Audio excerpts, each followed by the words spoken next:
2080 সালে পৃথিবীর পশু পাখিগুলো এতটাই আধুনিক হবে যে তারা নিজেরাই কাঁচি দিয়ে জমি থেকে ফসল কাটতে পারবে। আর দুইটা ভেড়া সেই ফসলগুলোকে পিঠে করে নিয়ে এক জায়গাতে রাখতে শুরু করে দেয়। এরপর মুরগিরা এসে একটা একটা করে ফসল মুখে করে নিয়ে মোরগের কাছে দিতে শুরু করে দেয়।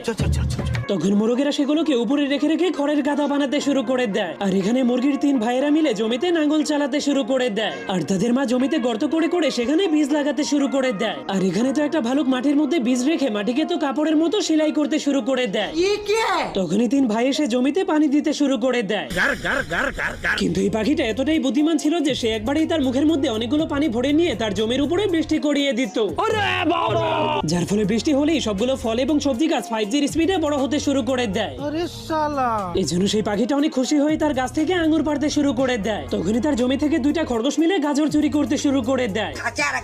এরপর একটা কাঠবিড়ালি এসে ভ্যাকুয়াম ক্লিনার দিয়ে খরগোশদের সঙ্গে টমেটো চুরি করতে শুরু করে দেয়।